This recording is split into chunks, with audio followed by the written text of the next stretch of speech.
Hello everyone, welcome to Rockshire Gaming. My name is Eric, and today we're going to be talking about Marvel United again. But Eric, you already did a Marvel United video yesterday.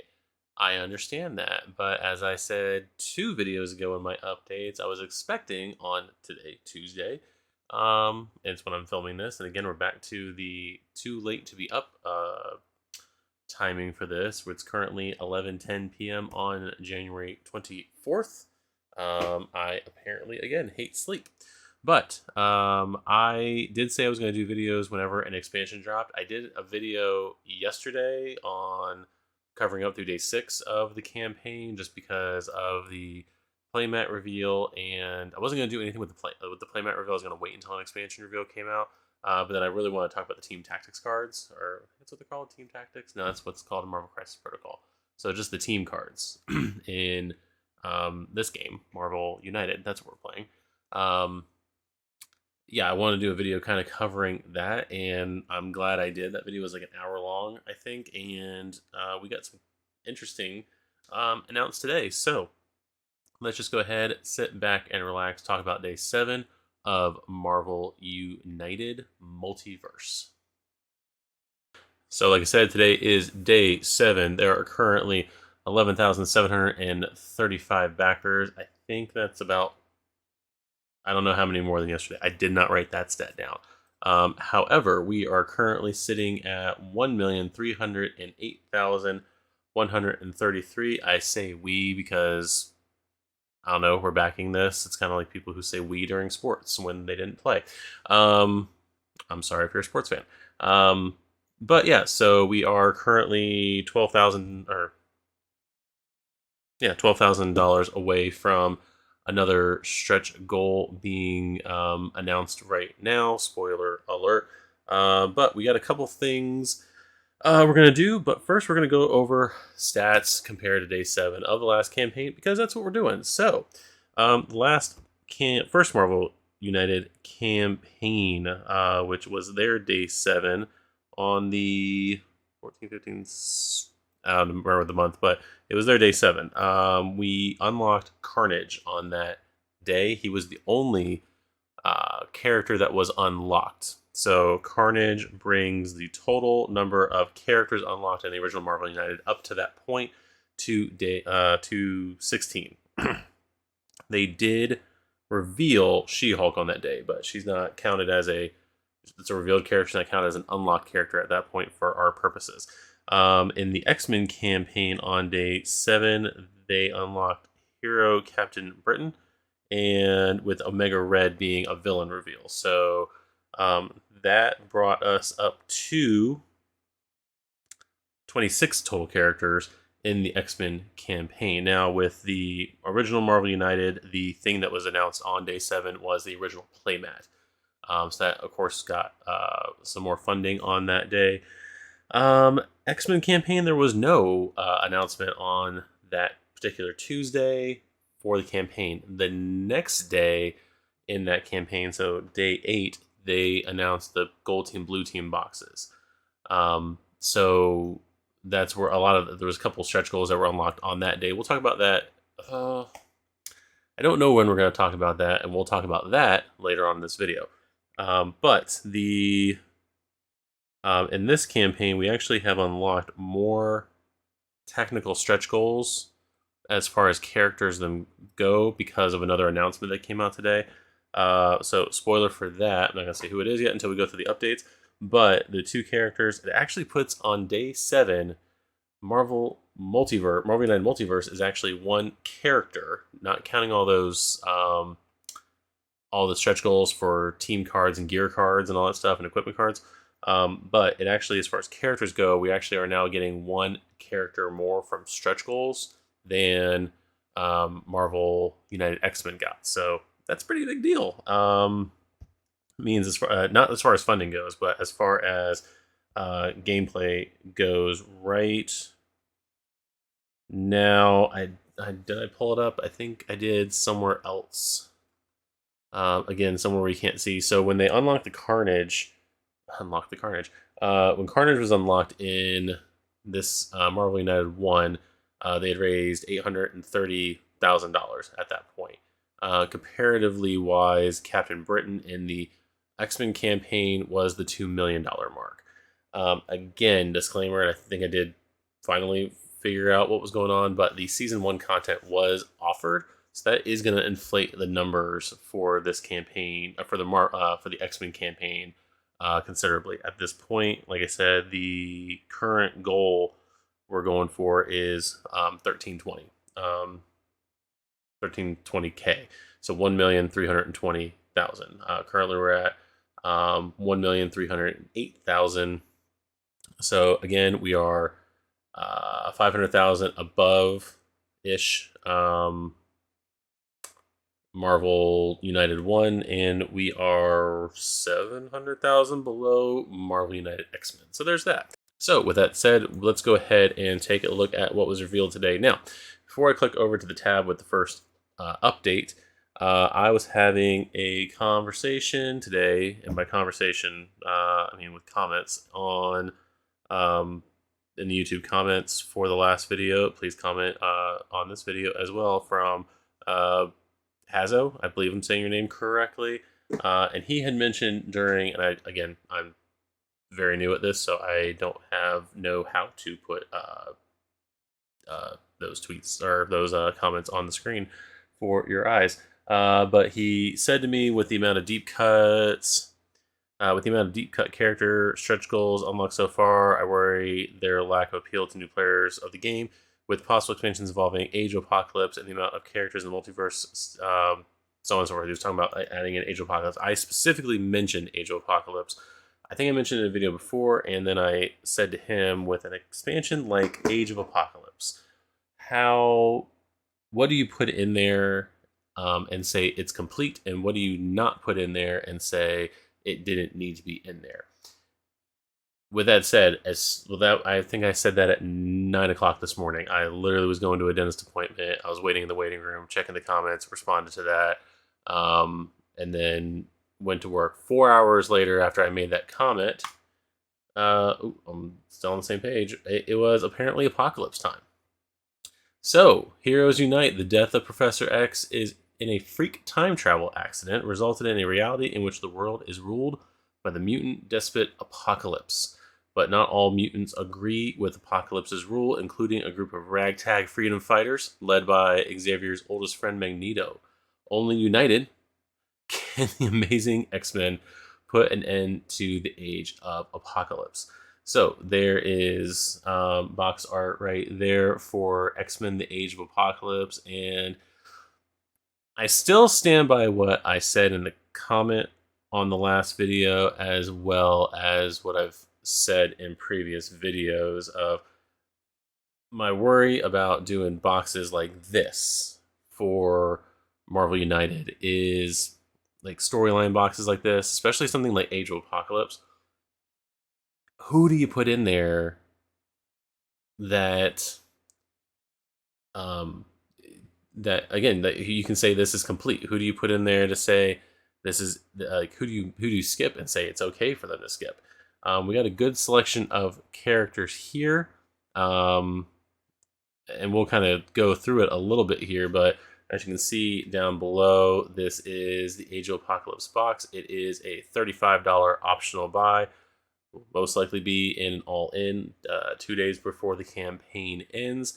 We're going to have 4 hero pieces, 3 villain pieces, 108 cards, 1 mini card, 3 villain dashboards, and 4 locations. So, as you can see on here, quick glance, we've got X-Man, we've got Sabretooth and Wildchild, so they're combining characters into one miniature at this point. We have Morph, we have the Age of Apocalypse version of Magneto, the Age of Apocalypse version of Apocalypse.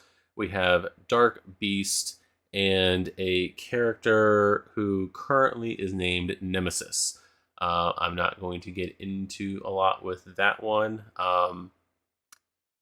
I know, I'm pretty sure because I saw screenshots of it, because again, I was at work when this dropped. I didn't realize it until I saw a tweet about it later on. But the character was named something else prior at the beginning of the campaign. It was changed due to opinions being publicized by many people. So I remember this character from the other name, but I understand the name change. I'm not going to go through any of that, but and that's not something we're going to talk about here on the channel. But yeah, that is. Did I shake the camera? That is what we have as far as characters. So as you can see, we've got the dashboards. We got one interesting dashboard over here with all cards, threats, and locations. It is beautiful. For $35, the Kickstarter exclusive optional buy brings a whole new take on the X-Men and world ruled by Apocalypse and his cohorts. Heroes like Beast have gone villainous, while villains like Magneto and Sabretooth form the heroic resistance. Joined by new X-Men heroes, the Age of Apocalypse brings complex new challenges and unorthodox heroes battling in an apocalyptic setting. So, like I said, here's all the rundown. There's all the game pieces there. And they talk about this later in the update. 16 X-Man cards, and then everybody else for hero cards has 12. One equipment card. I'm thinking that's the mini card. So I'm assuming those cards are mini American. I don't remember what they said in other streams, but Apocalypse has his dashboard. 12 Apocalypse Master Plan cards. 7 Apocalypse Threat cards. Dark Beast has 6 threats, 1 Nemesis dashboard, 12 Dark Beast Master Plan cards in his dashboard, 1 mission card, and 4 locations. So that is what's going on with that. Then we have Nate Gray, the X-Man, the Cable variant. Well, we'll just call them variants. This is the Cable variant in the original Age of Apocalypse.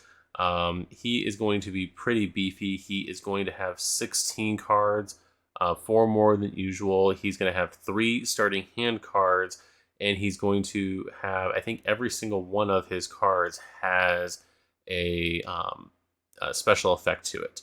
It has special abilities, not just symbols. And with that said, the downside to his cards, as they say on here, is that some of his cards, and you can see it in the image here, don't have symbols. So he's going to be pretty beefy with him by himself with attacking and doing special abilities and all that kind of stuff. But he's not going to give really a lot of benefits to whoever's coming after him in the storyline. So that player is going to need to have something in reserve with their character to where they can do what they need to do on the battlefield without necessarily having to rely on Nate Gray there to help him out. That person's basically going to be on their own for a lot of not as much, but for a lot of the game. Next we have Morph.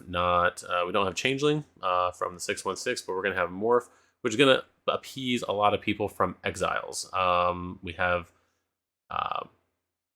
have Blink in the game from Exiles, and she's technically the Age of Apocalypse version. The 616 version lasted for 4 issues, I think, initially. But we have a Morph here who's going to be able to shapeshift in different modes. It looks like he's going to have, I believe, a ton of wild cards to disperse to his teammates. So that's going to be pretty helpful. Magneto is the heroic version. He is going to have more heroic actions than the 616 version, and he's going to be more focused on single attack cards, and he is just a normal blue hero piece. He's not going to be an anti-hero in the game, so we'll see how that looks in the game. He is also going to have his helmet, so this version of Magneto will also have helmet, despite the fact that the 3D piece does not have a helmet. Then we have Sabretooth and Wildchild. Reading through the description for it, it almost seemed like I almost thought for a minute that the piece was going to be able to be detached from each other, the 2 characters, but that is not the case. It says Sabretooth can unleash him, Wildchild, to attack others, even allowing him to attack adjacent locations. Wildchild can also track down their enemies, moving as much as needed to find the nearest thug and attack him. So they are going to be combined. I was kind of hoping that the Wildchild piece would come off the Sabretooth piece. But if you look on there, the chain that Sabretooth holds for it connects to the other one, so there wouldn't be any way to necessarily do that. Then we get the main villain of the expansion. So we have Apocalypse himself. So that means Apocalypse and Doom have both the distinction of being the main villain in two different boxes. Doom, of course, in the Multiverse core, and the Fantastic Four stretch goal box from not stretch goal box, exclusive box from the last campaign, and then Apocalypse now being from the Coming of Apocalypse. Yeah, Coming of Apocalypse. I can't see the all the expansions anymore. Got the shelves up and everything. Got them secured. Finally, started moving stuff around because I wanted it to be a little bit more decorated. This is not all my games; they are going up soon. But I realized that in what is it, 3.5 calyx shelves there, you can fit all of Marvel United. Yeah, because all those boxes facing forward have a bunch of expansion boxes behind them, so that's pretty cool. Yeah, but anyway, Apocalypse, he has two expansions where he is the main villain now. Rolling down here, he does have a good amount of villains, henchmen that are with him. We can see Sugarman and Abyss here, which in the comics were two of his horsemen in that reality. Multiple characters have been the Horsemen of Apocalypse. Sabretooth is a Horseman of Apocalypse in that reality. But the four horsemen that were in Marvel Age of Apocalypse. Oh, Sugarman was not a horseman. I am so stupid. It's been a while since I read the story. Abyss here pictured was a horseman of Apocalypse. As we read through here, scanning through here, he does have 7 henchmen. Apparently, he keeps 1 in reserve, according to this write-up. He is going to have Nemesis as one of his threats, which was one of his horsemen. Shadow King, it turns hero cards face down. Shadow King was in... I don't remember where Shadow King was in Age of Apocalypse, and I own the whole thing. That was actually... We'll get to that in a minute, but that was actually... it's one of the first Marvel crossovers I owned everything for, or I owned everything for from the initial publications. Let's see. Shadow King turns heroes cards face down. Abyss attacks everyone regardless of where they are. Abyss was a horseman. Mr. Sinister removes hero cards and temporarily cancels their special effects. Sinister also a horseman of Apocalypse. Dark Beast drains other henchmen's health to empower Apocalypse. Havoc deals unpreventable damage to adjacent locations, and Sugarman jumps around, turning civilians into thugs. You might have noticed that this is a total of 7 henchmen. That's because Apocalypse keeps a henchman, surprise henchman in reserve, waiting for the right time to bring them in. So hold on. Nemesis, Shadow King, Abyss, Mr. Sinister, Dark Beast, Havoc, Sugarman. Okay, so they actually, if I remember correctly, from the storyline of Age of Apocalypse, there's actually a horseman missing, which I believe was Mikhail Rasputin, a Colossus. I was going to say Apocalypse. Colossus's brother. He's mentioned, I think, in X-Men Alpha, which was the main book kind of introducing the Age of Apocalypse, but he, I think, was the villain in X Nation. I think it was. It was the book that showed what was going on with the human characters. So all the surviving human characters like Sue Storm. I think Tony Stark was in there. None of those characters were there because Apocalypse attacked so early in that storyline. None of those characters became Fantastic Four or Avengers characters, so they were basically part of the Human High Council in Europe at the time, and Mikhail Rasputin was, I think, the villain. Man, it was only 2 issues long, so yeah, that was that. So yeah, that's what we got for Apocalypse. Then we have Hank McCoy, the Dark Beast. He is going to have a mechanic where he's doing some DNA sequencing, um, doing completing various tasks and whatnot. So he's actually going to have a special dashboard that looks more like the one in the Apocalypse box, one in the Sinister Six box. I think Deadpool has one that looks like this. The Sentinels have one that looks like this. The one so it's not just gonna be like the one panel with the one main dashboard. It's gonna be that extended dashboard. So, but yeah, he's doing his experiments. We do have in here the Madre, Fatale, and Random. Random being a 616 character. So this is kind of more Beast from the after he came over to our reality. And then the villain currently known as Nemesis is the son of Apocalypse. He is going to basically trying to KO the heroes and accumulate crisis tokens as fast as he can to satisfy his win conditions. One of the things that I keep seeing on the Facebook group, actually in one thread in the Facebook group, when I saw when they posted the original, I think it was someone posted the original picture of all the components together, that said Nemesis's original name. Apparently, they changed it very quickly. But one of the questions that kept coming up in that thread, because no one could read, can go through the comments and read. Everyone just had to keep on posting the same question. Yes, Nemesis's game piece, the helmet is removable, so that way you can paint the skull and the inside of it. So you will be able to do that. Again, I'm going to say helmet removable. Yeah, so it is a clearish yellow, so you won't have to worry about painting the glass part of it. I kind of wish Masters of the Universe would have done this with, I think it's Roboto, because his chest piece is clear, but you'd have to take off all the other pieces. It'd be weird. So it's going to be weird to paint a clear, uh, a solid color to look clear, but whatever. But yeah, his body is going to be removable there, so you can paint under that. I think the armor usually on him was a more that yellow color. Yeah. So I look forward to seeing what a lot of people do with that sculpt. That's going to be pretty awesome.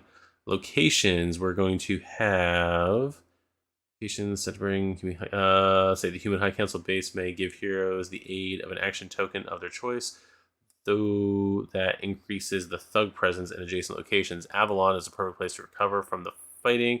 The Seattle slave camp can add rescued civilians for free, although it takes a toll if there's anybody else in that location. And finally, Dark Beast Laboratory allows heroes to sacrifice some of their health to damage henchmen anywhere. Be aware, though, that experiments conducted in the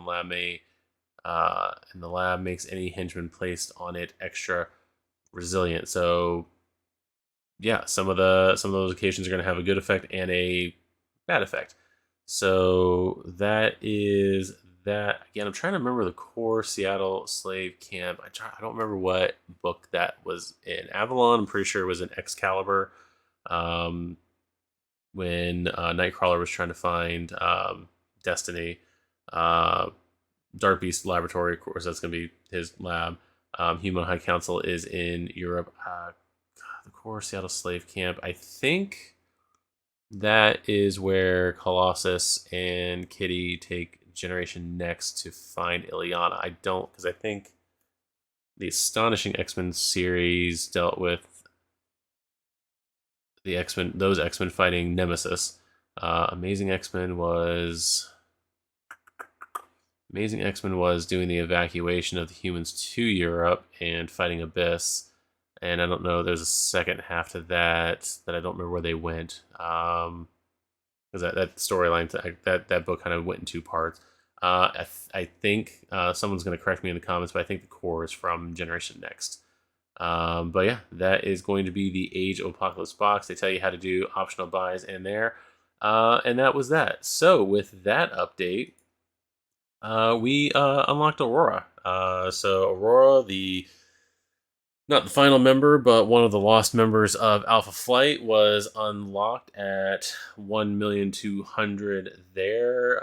Thanks again to the Age of Apocalypse box, which then unlocked Husk. Husk is another member of Generation X, and I think she is the point of view character in Generation Next. I think I'm not sure. I can't remember how that story. I haven't read that book in 20 years probably. So there's that. So the next stretch goal was 50k, I think, higher than the last one. Yep, 50k higher than the last one to unlock Husk. Husk power manifests in a very unique way. She tears off her skin to reveal one of a different material underneath. She starts the game with her normal skin, but when she plays one of her skin cards, she tears off her previous skin and gains new effect related to her new skin. This remains in effect until she plays a different skin card, replacing her permanent effect.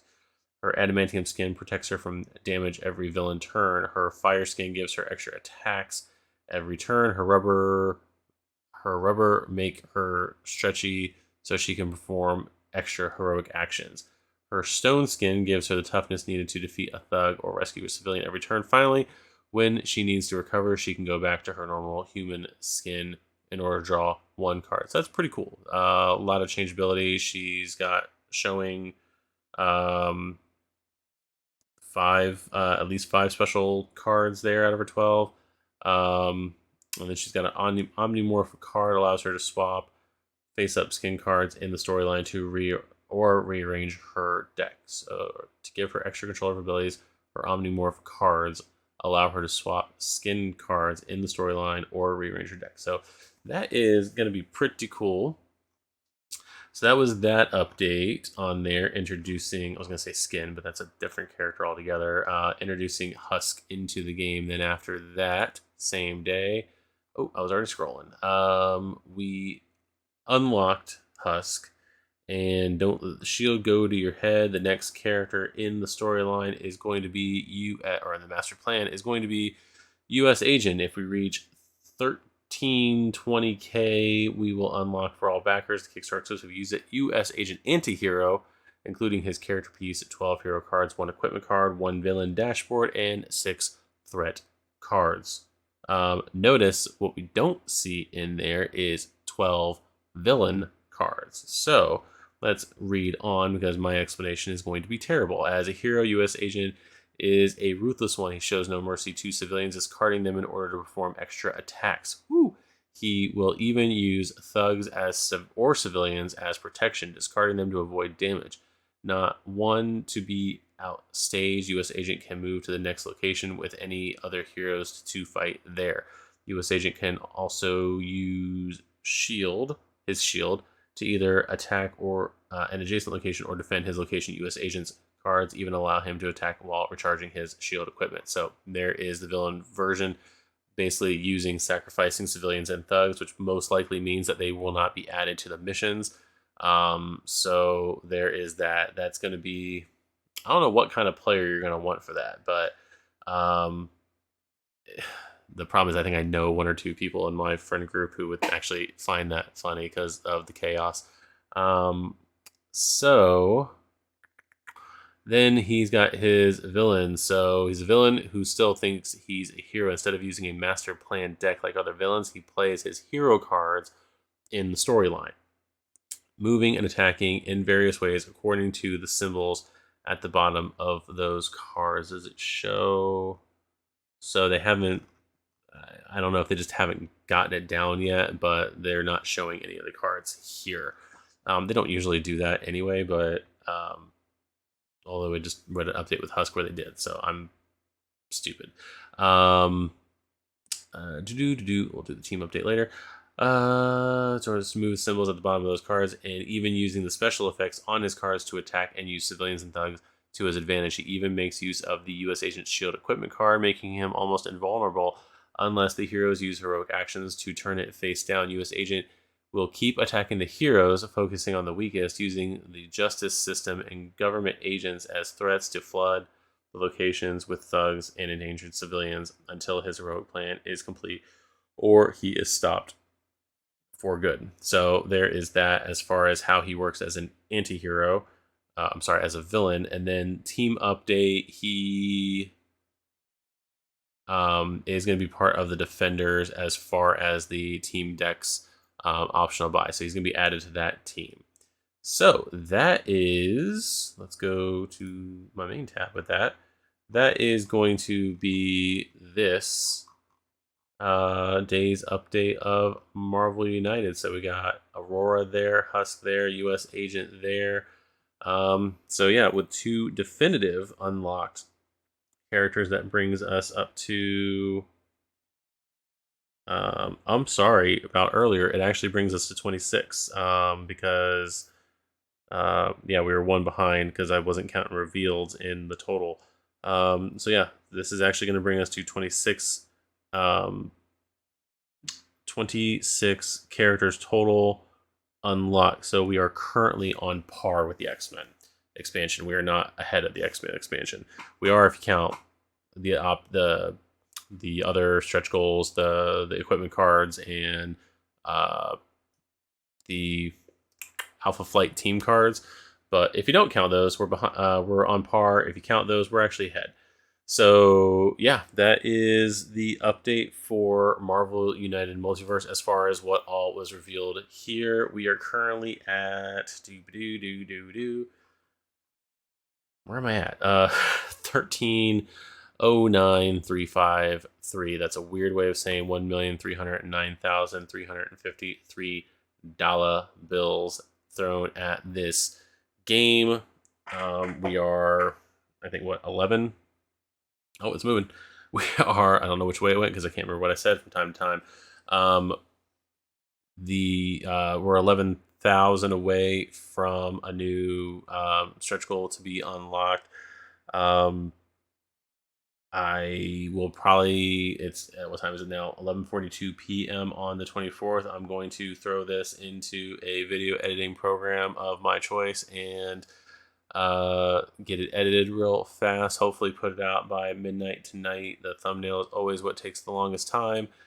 But yeah, we are going to do those things tonight. So that is going to be it for these updates. As not update videos in this update today. The up to update, I think it was 41. Yeah, so 39, 40, and 41.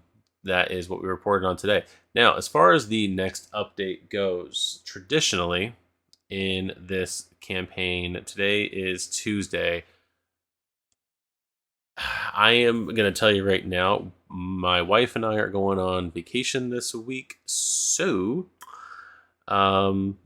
yeah, even if something comes out tomorrow, I'm not going to be able to report on it until early next week. So there will not be a new, probably for most of the week, there's not going to be a new format like this Marvel United video on the channel. I may do a quick a quick update of some sort while I'm on vacation, but most likely I will not be doing anything major for these updates while I'm gone. I'm hoping, as far as other channel updates, once I get back from vacation and can clean this whole mess up over here and get this more organized up here, and hopefully not have a squeaking chair, although I probably will, as you can keep on hearing that. We'll get some other gameplay content in here. Will I play Marvel United? Probably not until after the campaign's over, because I got to have you guys come back for something. But I do want to open up the boxes and get the game on the table. Want to get some other games on the table that I have been itching to play as well, and doing some reviews and some stuff of other things that are not necessarily Marvel United. If you are here because of Marvel United coverage, I thank you very much. Like I said, I would love to go back and play through Marvel United 1 and Marvel United 2 on the channel here. I know Jake wants to come over and do that, see if we can get some other people as well. But I, again, don't want to necessarily just make this the Marvel United channel. There's other games I have interest in playing and doing as well. I've got, again, from Simon. This is not the Simon channel either. I do have, hopefully within the next few weeks, because I think it's on the boat, I do have Masters of the Universe coming in. Marvel Zombies. I didn't do 2-wave shipping, but I've got Heroes Resistance up there somewhere. I've got the main campaign coming probably, was it summer or early fall? I think that's when it's coming out. So that one will be fun as well. But I'd also like to play some other stuff that I have around here, some retro games, some newer games that I got, and also keep an eye on anything else that's coming out to retail. So that is that. So be on the lookout for those things starting in the coming weeks. Be on the lookout for a on location, I guess, Marvel United mini update this weekend sometime. We'll see how that goes. But yeah, that's me. I've rambled on for, without editing, 36 and a half minutes. This is the shortest Marvel United update, and yet somehow it was long. So you guys have fun. Be nice to each other in the comments on both Kickstarter and Facebook, please. Yeah, I see a lot of people arguing about, names of characters they want to see. I'm at this point, um, I don't care what else is in this game. I say that not necessarily from a standpoint of like, not that I'm not interested. I'm very much interested in seeing what they can, but like, there's a lot of stuff that is already out, and based on stretch goals, we are getting other teams and other stuff. I'm pretty satisfied with what we have. Galactus is going to be great. I like the characters in the core box. Um, uh, Age of Apocalypse is a great storyline for an expansion. It is actually the first main X-Men story I ever read outside of the only comic book I was collecting at the time was X-Men Adventures, which is just creating comic book versions of the episodes of the X-Men animated series back in the early 90s. So Age of Apocalypse was the first. I have vivid memories of picking up Astonishing X-Men #1 off of a spinner rack in a Circle K when I was a kid, and it was 94, I think. So I would have been 12, somewhere around there. But I have, like I said, vivid memories of grabbing that book, seeing Magneto leading on the cover a team of X-Men that looked totally different than anything I had been watching on TV or reading, and it just captivated me. And when I got older, I went back and collected all the various parts to that storyline. So, like I said, Age of Apocalypse is um, a storyline very near and dear to me. So I am happy. I don't even care what other characters we get. Most likely, we'll probably get some stretch goals over the next couple of days after what's his face, U.S. Agent gets unlocked. We'll probably see one or two stretch goals, hoping to round out the other um, citizens of the Age of Apocalypse. I'd like to see Sugarman because he's the only one.